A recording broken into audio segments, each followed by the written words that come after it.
My ex kicked me out of our van in a state park over something dumb, and now he's demanding I drive back across the country to return his dad's watch that I accidentally took. So yeah, like the title says, my now ex and I were both remote workers and decided that we could van life and see things while still working.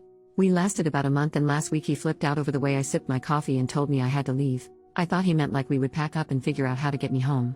No, he meant I needed to get out with all my crap in the middle of a state park in New Mexico and figure it out.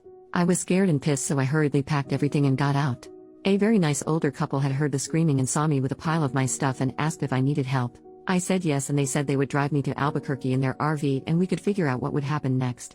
Well, it turns out they are the sweetest people ever, and we eventually came to the conclusion it would be easier for me to travel with them home to Kansas, and now they've allowed me to stay paying them insanely fair rent, food, etc. I just have to edit the wife's book and help the husband with his guitar playing. Well, it turns out in the hurry of packing, I grabbed my ex's watch that was his dad's, so I got in touch with him and told him I was sorry, it was truly an accident and I had no intention of keeping it. How would he like me to get it to him? He said I needed to meet him in Utah.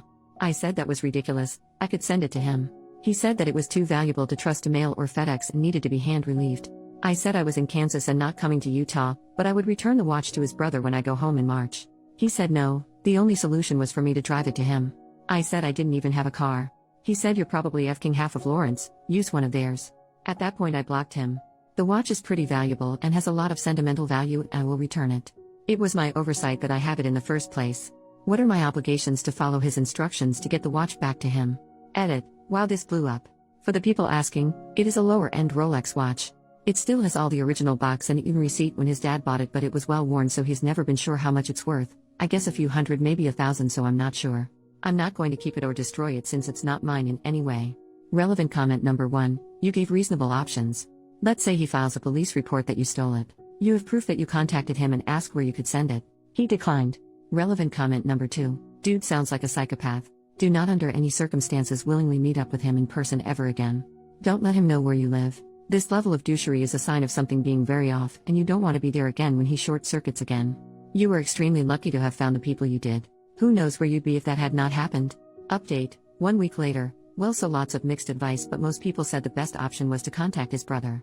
Before I did that, I decided to unblock my ex just to give him one more chance to give me an address where I could ship the watch. Here's the actual text conversation.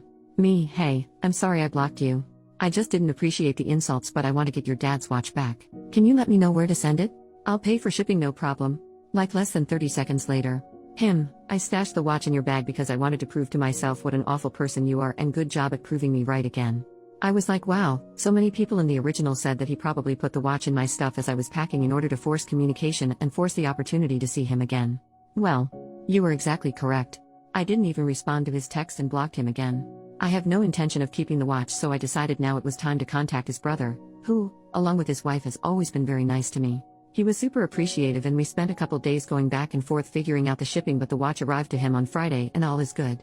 He even Venmo'd me $1,000 for being so honest, contacting him, etc. I make really good money, so I told him it wasn't necessary at all, but he insisted, so we agreed to donate it to a food pantry here in Lawrence. But I'm still so creeped out thinking back at the day when he kicked me out of the van and he was screaming at me, calling me all sorts of names. And him scheming to stay in touch with me. He was slamming all my stuff into bags, but that was cover for him hiding the watch. The fact that it was so deliberate yet he thought of it so quickly is so scary to me.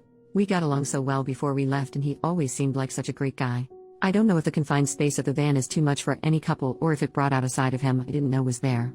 Makes me sad and scared at the same time. But also just so relieved it's over. Relevant comments. Commenter number 1, he framed you? To prove to himself that you were awful? He's dumb enough to fall for his own frame job? I really truly can't wrap my head around how stupid he must be. Commenter number 2, what I don't get is his logic that this would prove OP's a bad person. How the hell was she supposed to know about the watch when you kicked her ass out in a state she didn't know about it until after she got to safety, possibly thousands of miles away? Like you thought she was just gonna be running back to you? Screw that dude.